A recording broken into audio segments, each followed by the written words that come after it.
योगीराम सुरत्कुमार योगीराम सुरत्कुमार योगीराम सुरत्कुमार जय गुरुराया ओम अण्णामलै वासाय विद्महे वैकुंठ दीपा वैकुंठ रूपाय धीमहि तन्नो योगीराम सुरत्कुमार प्रचोदयात् அன்பான யோகிராம் சுரத்குமாருடைய பரம பக்தர்களே, நாம் யோகி ராம் சுரத்குமார் நாம பிரச்சார குடில் அப்படிங்கிற யூடியூப் சேனலில் ஒரு 2 மாதம் முன்னாடி ஒரு சின்ன வீடியோ ஷார்ட்ஸ் போட்டிருந்தோம். அது திருவண்ணாமலையில் தொப்பியம்மா அப்படிங்கிற ஒரு சித்தர், ஒரு பெண் சித்தர், இந்த கிரிவலம் போயிட்டே இருப்பாங்க. அவங்க யோகி ராம் சுரத்குமார் அந்த ஆசிரமத்துக்குள்ளே அவங்க அந்த பெரிய பூஜைகள் நடந்துகிட்ருக்கு. அதை அவங்க அழகாக பார்த்துட்டு அந்த விஸ்வரூப அந்த விக்கிரகத்தை தரிசனம் பண்ணிட்டு போகிற ஒரு அழகான வீடியோ அதை நம்ம சேனலில் போட்டிருந்தோம். கிட்டத்தட்ட ஒரு 56 லட்சம் வியூஸ். அதுக்கு 56 லட்சம் பேர் அதை பார்த்துருக்காங்க.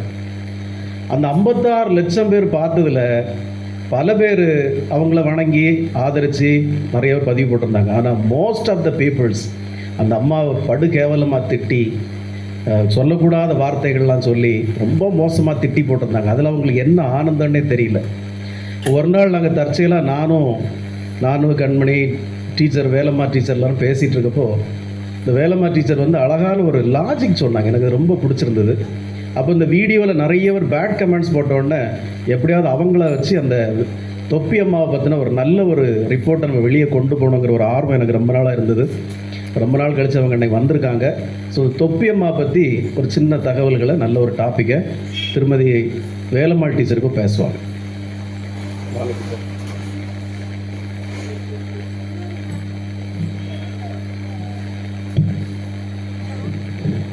நமச்சிவாய வாழ்க, நாதன் தாழ் வாழ்க, இமைப்பொழுதும் என் நெஞ்சில் நீங்காதான் தாழ் வாழ்க.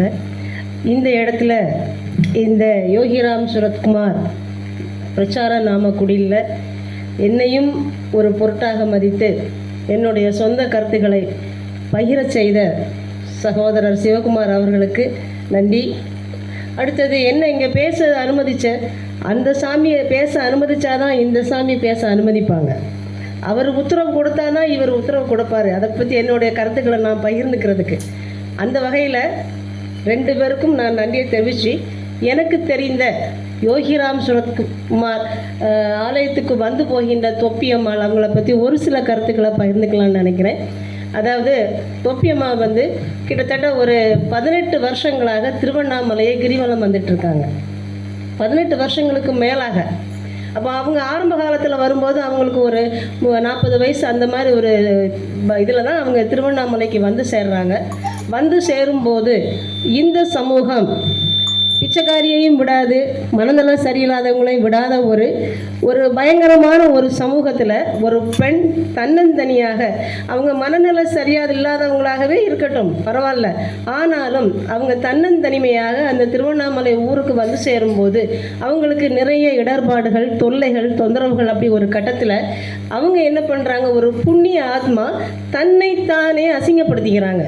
தன்னைத்தானே அடுத்தவங்க அவங்க கிட்ட நெருங்காத அளவுக்கு தன்னை அவங்க ரொம்ப கிட்ட நெருங்க முடியாத ஒரு அளவுக்கு அவங்க தன்னை உருமாத்திக்கிறாங்க. இப்போ ஒரு ஜீவாத்மா ஒரு பரமாத்மாவோடு சேருதுன்னு வைங்களேன், அது தன்னைத்தானே, அது தன்னை பற்றி யோசிக்கிறது இல்லை. நாமெல்லாம் ஒரு ஜீவாத்மா, பரமாத்மாவை நோக்கி நம்ம பயணம் பண்ணிக்கிட்டே இருக்கிறோம். என்னைக்கு நம்ம ஆத்மாவோடு சேர்றது, அந்த பரமாத்மாவோட நம்ம எப்போ இணையிறது அப்படிங்கிற ஒரு எண்ணம் உண்மையான ஒரு பக்தர்களுக்கு, ஒரு ஆன்மீகத்தில் போயிட்டுருக்கிறவங்களுக்கு அந்த ஒரு எண்ணம் தோன்றும். சுற்றி இருக்கிறது எல்லாம் மாயை, சுற்றி இருக்கிறது எல்லாம் மாயை. இந்த மாயையிலேருந்து நம்ம எப்போ விடுபடுறது அது நமக்கு தெரியாது. நம்ம போயிட்டே இருக்கிறோம், நம்ம பயணம் தொடர்ந்துகிட்டே இருக்குது. அப்போ அந்த தொப்பியம்மா 40 வயசில் வந்தவங்க 40 வயசுக்கு முன்னாடியே வந்துட்டாங்க. மனதில் சரியில்லாதவங்க மாதிரி ஒரு தோற்றத்தை தனக்குள்ளேயே அவங்க ஏற்படுத்திக்கிறாங்க. தன்னை யாரும் அணுகாத அளவுக்கு, கிட்ட நெருங்காத அளவுக்கு உடம்பெல்லாம் எச்சில் வடித்து அழுக்காக்கி, ஒரு மனநிலை சரியில்லைனே நம்ம எடுத்துக்குவோமே. ஒரு திருவண்ணாமலையை ஒரு கிரிவலம் நம்ம சுற்றணுன்னா கிட்டத்தட்ட ஒரு தடவை சுற்றிட்டு வந்துட்டு 1 வருஷத்துக்கு அந்த பெருமையை நம்ம பாராட்டி சொல்லிகிட்டு இருக்கோம். நான் திருவண்ணாமலை போனேன், கிரிவலம் போனேன், ஆசிரமங்களுக்கெல்லாம் போனேன், ரமணாசிரமம் போனேன், அங்கே போனேன் அப்படின்னு நம்ம சொல்லிக்கிட்டு இருக்கிற இந்த காலகட்டத்தில் தினமும் காலையும் மாலையும் தொடர்ந்து கிரிவலம் போக வேண்டிய, ஒரு மனநிலை சரியில்லாத ஒரு பெண்மணிக்கு போக வேண்டிய அவசியமே கிடையாது. அவங்க மனநிலை சரியில்லைன்னா எங்கேயாவது தெருவோரத்தில் பிச்சை எடுக்கலாம், கடை வீதிகளில் சுற்றி திரியலாம், ஏதோ ஒன்று அவங்க பண்ணிட்டு போகலாம். அதை விடுத்து அந்த ஆத்மா, அது மனநிலை சரியில்லாத ஆத்மாவாக இருந்தாலும் சரி, அது புண்ணிய ஆத்மா, அதை வணங்குறதுல எந்த தவறுமே கிடையாது. ஏன்னா காலை மாலை 2 வேளையும் அவங்க அந்த மலையை சுற்றி மலை வந்துட்டே இருக்காங்க. எந்த எதிர்பார்ப்பும் இல்லை, யாரையும் அவங்க சட்டை பண்ணுறதில்லை. மழை பெய்தாலும் சரி, வெயில் அடித்தாலும் சரி, என்ன நடந்தாலும் சரி, அவங்க கர்மமே கண்ணாக அண்ணாமலையாரே சரணம் அப்படிங்கிற ஒரு அந்த மன ஓட்டம். அவங்க யார்கிட்டையும் எதுவும் பேசுறதில்ல, யார்கிட்டையும் எதுவும் கேட்கறதில்ல, போயிட்டே இருக்கிறாங்க. காலையிலையும் சாயங்காலமும் கிட்டத்தட்ட ஒரு 18 வருஷங்களாக தொடர்ந்து போயிட்டுருக்குறாங்க. அவங்கள எப்படி நம்ம மனநிலை சரியில்லாதவங்கன்னு சொல்ல முடியும்னு சொல்லுங்களேன். அவங்க மனநிலை சரியில்லாதவங்களா இருந்து அவங்க மலையை கிரிவலம் வர வேண்டிய அவசியமே இல்லையே. வேற எங்கேயாவது சுற்றி தெரியலாமே.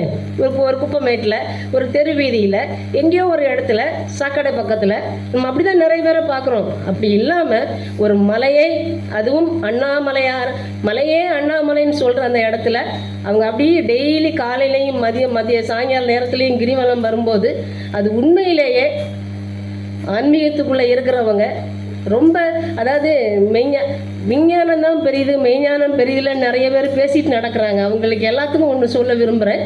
மனநிலை சரியில்லாதவங்களாகவே இருந்தாலும் சரி, அது புண்ணிய ஆத்மா.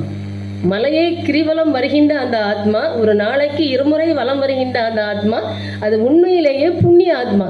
அதை கையெடுத்து தொழுவதில் எந்த தவறுமே கிடையாது. நாமெல்லாம் என்ன பண்ணிட்டு இருக்கிறோம்? பாவம் பண்ணிட்டு இருக்கிறோம். பாவம் மாயையில் சுற்றி சுழண்டுகிட்டு இருக்கிறோம். என்ன ஒன்றுமே இல்லை, வெறும் 0 நாமெல்லாம். அப்படி இருக்கும்போது நமக்கு தான் மனநிலை சரியில்லையே தவிர அந்த பெண்மணிக்கு இல்லை. அது புண்ணிய ஆத்மா. அது மலையை வலம் வந்துகிட்டே இருக்காங்க, டெய்லி வலம் வர்றாங்க 2 வேளை, காலையிலையும் சாயங்காலமும். ஒன்றுமே இல்லை, எந்த எதிர்பார்ப்பும் இல்லை. யார்கிட்டையும் அவங்க எதுவும் பேசுறதில்லை, எதுவும் கேட்கறதில்ல. அவங்களேகவே அப்படியே ஒரு கிரிவலம் வந்துட்டே இருக்காங்க. அவங்களே அந்த தொப்பி அம்மாவை சந்தித்து அவங்களுடைய ஆசீர்வாதத்தை பெறுகிற பாக்கியம் எனக்கு கிடச்சிது. அதை உண்மையில் நான் பெரிய பாக்கியமாக நினைக்கிறேன். ஒரு தடவை நானும் என் கூட வேலை பார்க்குறவங்களும் சேர்ந்து அவங்களுடைய ஆசீர்வாதத்தை பெறணும். அதுக்கு முன்னாடி இந்த இடத்துல நான் இன்னொன்று பதிவு பண்ண விரும்புகிறேன். நான் இந்த இடத்துக்கு வந்து கிட்டத்தட்ட ஒரு 20 வருஷத்துக்கு கூட இருக்குது ஆயாச்சு. நிறைய ஆன்மீக பயணங்கள், நிறைய தெய்வ வழிபாடுகள், இதுக்கெல்லாம் ஒரு கோடு போட்டு கொடுத்தது உட்கார்ந்துருக்கிற அந்த சுசிலாக்கா தான். அதை நான் எந்த இடத்துலையும் நான் தைரியமாக சொல்வேன். என்னை நிறைய ஆலயங்களுக்கு கூட்டிகிட்டு போனது அவங்க தான். எதுவுமே தெரியாமல் என்னால் தனிமையாக எந்த ஆலய வழிபாடும் என்னால் பண்ண முடியாது. ரொம்ப தூரமாக போய் எதுவும் பண்ண முடியாது. நிறைய இடங்களில் இன்னைக்கும் நான் எல்லாத்தையும் சொல்வேன். நிறைய இடங்களில் என்னுடைய ஆன்மீக பயணத்தை தொடங்கி வைத்த பெருமை சகோதரி சுசிலாவுக்கு தான் சேரும். அது நான் பெருமையாகவே சொல்லிக்க ஆசைப்படுறேன். சரி, அது ஒரு பக்கம் இருக்கட்டும்.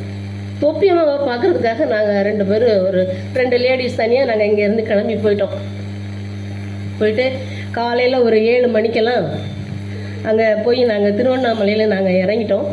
7:30க்கு இறங்கிட்டோம். இறங்கி லக்கேஜெல்லாம் அதெல்லாம் ஒரு பெரிய விஷயமே இல்லை. எங்கேயாவது ஒரு இடத்துல ஒரு சத்திரத்தில் போட்டுட்டு காலையில் கிளம்புறோம். எங்களுடைய பயணத்தை நாங்கள் ஆரம்பிக்கிறோம். முதல்ல பார்த்திங்கன்னா வர்றது வந்து சேஷாத்ரி ஆசிரமம் வருது. திருவண்ணாமலையை சுற்றி வரும்போது முதல்ல நமக்கு ஆரம்பிக்கிற ஆசிரமம் சேஷாத்ரி. அங்கே போய் அவரை வழிபாடு பண்ணிவிட்டு அங்கேருந்து கொஞ்சம் நடந்து வந்தீங்கன்னா அந்த பக்கம் ரைட் சைடில் ரமணாசிரமம் இருக்குது. ரமணாசிரமம்லாம் அது ஒரு பெரிய கதை. அதெல்லாம் ஒரு நாள் பார்த்தா அது சொல்கிறதுக்கு, அதெல்லாம் இப்போ சொல்கிறதுக்கு டைம் இல்லை. அந்த ரமணாசிரமத்தில் என்ன பண்ணுறாங்க, காலையில் ஒரு 10 மணிக்கு அங்கே அன்னதானம் ஆரம்பிச்சிடுறாங்க.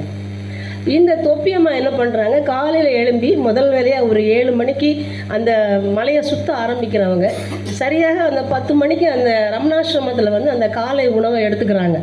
சாப்பிட்றாங்க. கியூவில் நின்று வாங்கி சாப்பிட்டுட்டு அதை அதை முடிச்சுட்டு அங்கேருந்து நேராக ஒரு 11:20 பக்கத்தில் எங்கே வந்துடுறாங்க, யோகிராம் சுரத்குமார் ஆசிரமத்து பக்கம் வந்துடுறாங்க. நாங்கள் அந்த ஒரு தகவல் கேட்டு தான் நாங்கள் போயிருந்தோம் பார்க்குறதுக்காக.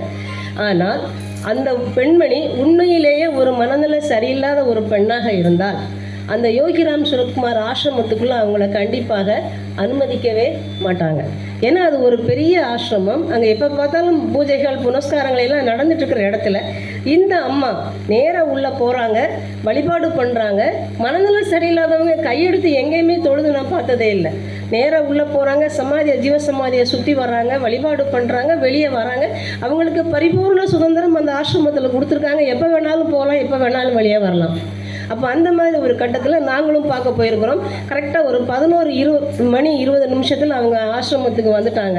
வந்தாங்கன்னா ஒரு பெரிய கூட்டம் அவங்கள பின்தொடர்ந்து வந்துட்டு இருக்கு. அவங்கள உள்ளே விட மாட்டேங்கிறாங்க ஆசிரமத்துக்குள்ளால. இவங்களை விட்டு அந்த கூட்டம்லாம் உள்ளே வந்துடும், என்ன பண்ணான்ட்டு. நாங்களும் இங்கேருந்து எங்களுடைய போன ஒரே நோக்கம் தொப்பியம்மாவை இன்னைக்கு பார்த்து அவங்கக்கிட்ட ஆசீர்வாதம் வாங்கணும் அப்படிங்கிற அந்த ஒரு எண்ணத்தை தவிர வேறு எந்த எண்ணமும் கிடையாது.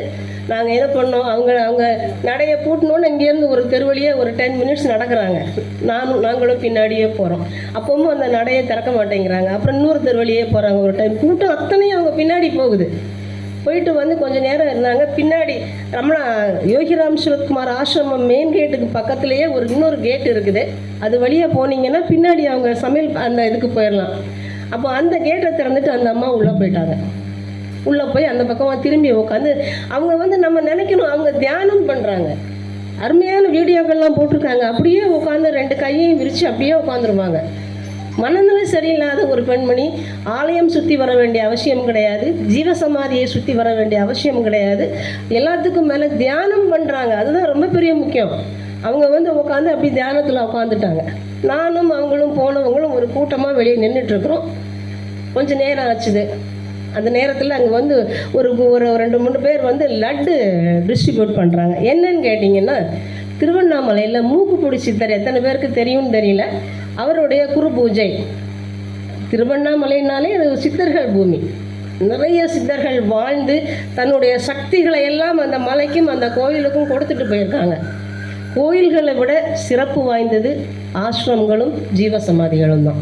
கோயில்களை விட கோயிலுக்கு சக்தி கொடுக்கறதே சித்த ஜீவசமாதிகள் தான். எல்லா கோயிலையும் ஒரு ஜீவசமாதி கண்டிப்பாக இருக்கும். திருவண்ணாமலையில் பார்த்தீங்கன்னா இடைக்காடர் உள்ள ஜீவசமாதி ஆயிருக்கிறார் கோயிலுக்கு உள்ளே. சங்கரங்கோயில் போனீங்கன்னா பாம்பாட்டி சித்தர் உள்ளேயே ஜீவசமாதி ஆயிருக்கிறார். பழனிமலைக்கு போனீங்கன்னா போகர் உள்ளேயே ஜீவசமாதி. திருப்பதி போனீங்கன்னா கொங்கண சித்தர் ஜீவசமாதி. இப்போ ராமேஸ்வரம் போனீங்கன்னா பதஞ்சலி முனிவர் அங்கேயே ஜீவசமாதி. அப்போ எல்லா ஜீவசமாதிகளும் இருக்கிற இடங்கள் தான் மக்களை தன்பால் ஈர்த்து கொள்ளக்கூடிய ஒரு ஆலயங்களாக இருக்கே தவிர, ஆலயங்களுக்குன்னு ஒரு பெரிய தனிப்பட்ட முறையில் ஒரு என்ன சொல்கிறது மக்களை ஈர்க்கிற சக்தி இருக்குதான்னு எனக்கு தெரியல. எனக்கு தெரிஞ்ச வரைக்கும் எங்கெங்கெல்லாம் சித்தர்கள் தங்களுடைய சித்தத்தை தன்னுள்ளே அடக்கி எல்லா சக்திகளையும் தன்னுள்ளே அடக்கி ஜீவசமாதி ஆயிருக்கிறாங்களோ அந்த இடத்தை சுற்றி இருக்கிற இடங்கள் கோயில்கள் எல்லாமே என்னது ஒரு வைப்ரேஷனோடு அப்படியே இருக்கும். அதுதான் உண்மை. சித்தர்கள் தான் கொடுக்குறாங்க சக்தி எல்லாத்துக்கும். அதுதான் உண்மையான உண்மை. இப்போ நம்ம நினைக்கிறோம் ஒரு குருமார்களை எதுக்கு வழிபடணும், கோயில்களுக்கு போனால் பார்த்தாதான் இந்த மாதிரி யோகி இந்த மாதிரி ஞானிகள் சித்தர்களெல்லாம் ஏன் வழிபடணும்னு நம்ம நினைக்கலாம். ஆனால் இப்போ நம்ம ஒரு ஊருக்கு போகிறோம்னு வைங்களேன், ஒரு தெரியாத ஒரு ஊருக்கு போனோம்னா நம்ம காரில் போயிட்டுருக்கிறோம், நமக்கு அந்த ஊரை பற்றி எதுவும் தெரியாது. அப்போ நம்ம என்ன பண்ணுவோம், கூகுள் மேப் போட்டு போயிட்டே இருப்போம். அப்போ அங்கே ஒரு லேடி சொல்லுவாங்க டர்ன் ரைட் 20 மீட்டர்ஸ் தள்ளி அங்கே அப்படி சொல்லிகிட்டே இருப்பாங்க. அப்போது நமக்கு இந்த வாழ்க்கையில் நமக்கு தெரிந்த ஒரு இடத்துக்கு போகிறதுக்கே நமக்கு ஒரு நபர் தேவைப்படும் போது இந்த உலகை விட்டு இந்த இடத்தை விட்டு இன்னொரு உலகத்துக்கு நம்ம போகும்போது கண்டிப்பாக நமக்கு என்ன தேவை, ஒரு குரு தேவை, ஒரு சித்தன் தேவை, ஒரு ஞானி தேவை. தெய்வம் எங்கேயும் நேரே இறங்கி ஒரு மனிதனை நல்வழிப்படுத்தாது. எந்த இடத்துலையும் நீங்கள் பார்க்க முடியாது. தெய்வங்கள் நேரடியாக பூமிக்கு நான் உனக்கு அருள்கிறேன், நீ இதெல்லாம் வாங்கிக்கோ, நீ கார் வாங்கிக்கோ, வீடு வாங்கிக்கோ, நீ ஒரு நல்ல வாழ்க்கை வாழ்ந்துக்கோன்னு சொல்கிறதில்ல. ஒரு மனிதனை நல்வழிப்படுத்துகிறதே குருமார்கள், சித்தர்கள், ஞானிகள், யோகிகள் தான். அப்போ கண்டிப்பாக நமக்கு ஒரு குரு தேவை, ஒரு ஞானி தேவை, ஒரு யோகி தேவை வாழ்க்கைக்கு. அதை முதல்ல நம்ம நல்லா தெரிஞ்சுக்கணும். அடுத்தது இந்த அம்மா உள்ளே போய் கதை அடைச்சிட்டாங்க. அடைக்கும்போது அங்கே திருவண்ணாமலையில் இன்னொரு முக்கியமான ஆள் இருக்கிறாரு. அவர் மணிமாறன் ஒருத்தர் பேர். அவர்லாம் ஒரு பெரிய யோகி. அவர் என்னென்னா கிட்டத்தட்ட அந்த தமிழ்நாடு ஃபுல்லாகவே முக்கியமான இடங்களில் எங்கெங்கெல்லாம் அனாதை புணங்கள் விழுகிறதோ, யாரும் இல்லாத அனாதையாக யாரெல்லாம் உயிர் துறக்கிற அத்தனையும் எடுத்து அடக்கம் பண்ணுறது இந்த மணிமாறன் சோஷியல் ஒர்க்கர். அவர் சின்ன வயசுலேயே தீட்சை வாங்கிட்டார் காசியில். 37 வயது வரைக்கும் இந்த பணி தான் நீங்கள் செய்யணும்னு அவருக்கு கொடுக்கப்பட்ட பணி. காசியில் அகோரி பாபாவால் அவர் அந்த ஊரில் இருக்கிறாரு. இந்த அம்மா, இந்த தொப்பி அம்மா நல்லா பேசுவாங்க. மணிமாறன்ட்ட மட்டும் ஒரு மனநிலை சரியில்லாதவங்க அப்படி பேசவே முடியாது. அப்போ அந்த நேரத்தில் நாங்கள் அது நிறைய வீடியோக்கள் பார்த்துருக்குறேன். மணிமாறனுடைய ஸ்டோரி, அவங்களுடைய கதைகள் எல்லாம் நம்ம நிறைய பார்த்துருக்குறோம். அப்படி காத்துட்டு இருக்கும்போது சித்தர் குரு பூஜையின் லட்டு கொண்டு கொடுத்தாங்க. லட்டை பார்த்துட்டு குரங்குகள்லாம் வந்துருச்சு. நாங்கள் இருந்த நேரத்தில் நிறைய குரங்குகள் வந்தோடனே அதில் நிறைய பெரிய ஆண் குரங்குகளும் வந்துருச்சு. ஒன்றுமே பண்ண முடியாது. என்ன பண்ணுறோம், நாங்கள் வாட்ச்மேன் ஓடி வராரு, எல்லாரும் கலைஞ்சு போயிருங்க, இந்த குரங்கு வந்து ஏற்கனவே நிறைய பேரை கடிச்சு ஹாஸ்பிட்டலில் அட்மிட், இங்கே நிற்காதீங்கன்னு சொல்லிட்டாங்க. கூட்டம் டக்குன்னு கலைஞ்சிருச்சு. 2 பெரிய ஆண் குரங்கு மட்டும் அந்த கேட்டு மேலே அப்படியே இருந்தது. நாங்கள் வெளியே உட்காந்துருக்குறோம். நாங்கள் 2 பேர் இருக்கிறோம். அது மேலே இருக்கிற குரங்கு அங்கேருந்து சிறுநீர் கழிச்சு விடுது, ஒன்றுக்கு விடுது. எங்கள் பக்கத்தில் மேலெல்லாம் நனைஞ்சு போகுது. நாங்கள் அசையவே இல்லை. இப்படி எங்களுடைய எண்ணம் ஒரே எண்ணம் தான், அந்த அம்மாவை இன்னைக்கு பக்கத்தில் பார்த்து ஆசி வாங்கணும், என்ன நடந்தாலும் சரி அப்படிங்கிற ஒரு எண்ணம் மட்டும்தான் மைண்டில் இருக்குது. நாங்கள் அங்கேயே உட்காந்துருக்குறோம். ஒரு 5 நிமிஷம் நேரத்தில் மணிமாறன் உள்ளே வர்றாரு அவங்கள பார்க்குறதுக்காக. மணிமாறன் வந்தோடனே அந்த அம்மா என்ன பண்ணுறாங்க, அப்படி திரும்பி இருந்த அம்மா இப்படி திரும்புகிறாங்க. திரும்பி இருந்து அந்த மணிமாறன்கிட்ட பேசுகிறாங்க. அவங்க கொடுக்குறதெல்லாம் வாங்கிக்கிறாங்க. அவருக்கு விபூதி வச்சு விடுறாங்க. மனதில் சரியில்லைன்னு அதெல்லாம் செய்ய முடியாது. விபூதி வச்சு விடுறாங்க. இவங்க அவருக்கு விபூதி, அந்த அம்மாவுக்கு விபூதி வச்சு விடுறாங்க. அப்படி 2 பேரும் கதை பேசிக்கிட்டு இருக்கிறாங்க. இவ்வளோ டிஸ்டன்ஸில் கேட்டுக்கு அந்த பக்கம் அவங்க இருக்கிறாங்க, இந்த பக்கம் கேட்டுக்கு நாங்கள் உட்காந்துருக்குறோம். அவங்க பார்த்து சிரிக்கிறாங்க பாருங்கள். மனநிலை சரியில்லைன்னு யார் சொன்னாங்க? அவ்வளோ ஒரு அருமையான ஒரு சிரிப்பு. அந்த சிரிப்பில் 1000 அர்த்தங்கள் உண்டு. இந்த மானிட ஜென்மம் வேஸ்ட்டு. என்னைக்கு நீ முழுமையாக நீ கடவுளோட நீ ஒன்று ஒத்து கொடுக்குறியோ அதுதான் உண்மையான சந்தோஷம், உண்மையான ஆனந்தம். இவ்வளோ தூரம் கஷ்டப்பட்டு போய் உட்காந்துட்ருக்குறோம். அந்த அம்மா அன்றைக்கி ஒரு சிரிப்பு சிரித்தாங்க. அதில் அத்தனை கஷ்டங்களும் எங்களுக்கு மறந்து போச்சு. ஒரு 10 நிமிஷம் அவங்க அப்படி எங்களை பார்த்துட்டே இருந்திருப்பாங்க. ஒரு 10 நிமிஷம் கழித்து மீண்டும் அந்த கதவை திறக்குது. நாங்கள் டக்குன்னு உள்ளே போயிட்டோம். ஒரு 4 பேர் உள்ளே போயிட்டோம். போய் அந்த அம்மா மணிமாறன் பேசிகிட்டே இருக்கிறாரு. மணிமாறன் சொல்கிறாரு, அவங்கள தொல்லை பண்ணாமல் நீங்கள் அவங்கக்கிட்ட ஆசி வாங்கிக்கோங்க, ஒன்றும் பிரச்சனை இல்லை, அவங்க ஒன்றும் பண்ண மாட்டாங்க அப்படின்னு. காலத்தொட்டு உண்மையிலேயே நாங்கள் தொட்டு வணங்கினோம். அது நாங்கள் மிகப்பெரிய பாக்கியமாக கருதுகிறோம். தொப்பியம்மா காலத்தொட்டு வணங்கினது. எல்லாரும் சொல்கிற மாதிரி யூடியூப்பில் போடுற மாதிரி மனநிலை சரியில்லை அதெல்லாம் இல்லவே இல்லை. மனநிலை சரியில்லாத ஒரு பெண் அண்ணாமலையாரை வலம் வர வேண்டிய அவசியமே கிடையாது. ஒரு பொழுதல்ல, தினம் 2 முறை வலம் வர்றாங்க. அவங்க மனசுக்குள்ள அவங்க உடம்பை வெறுத்துட்டாங்க. உடம்பை வெறுத்தாச்சு. ஆன்மா மட்டும்தான் உண்மையானது. அது ஆண்டவனை நோக்கி பயணிக்கிறது. அந்த சித்தனை நோக்கி பயணிச்சுட்டு இருக்கிற அண்ணாமலையாரை நோக்கி அதை பயணம் பண்ணிக்கிட்டு இருக்குது. அப்படி இருக்கும்போது அவங்க யாரும் தன்னை நெருங்காமல் இருப்பதற்காக தன்னை சுற்றி போட்டுக்கொண்ட ஒரு வேடம்தான் அந்த ஒரு மனநிலை சரியில்லாத வேடமே தவிர உண்மையில் அப்படி அல்லவே அல்ல. மனநிலை சரியில்லைன்னா அண்ணாமலையார் வர வேண்டிய அவசியம் இல்லை. ஒரு சில நபர்கள்ட்ட நல்லா பேசுகிறாங்க. அவங்க கொடுக்குறதெல்லாம் வாங்கிக்கிறாங்க, சாப்பிட்றாங்க, எல்லாம் பண்ணுறாங்க. அப்படி ஒரு அசிங்கமான ஒரு தோற்றம்.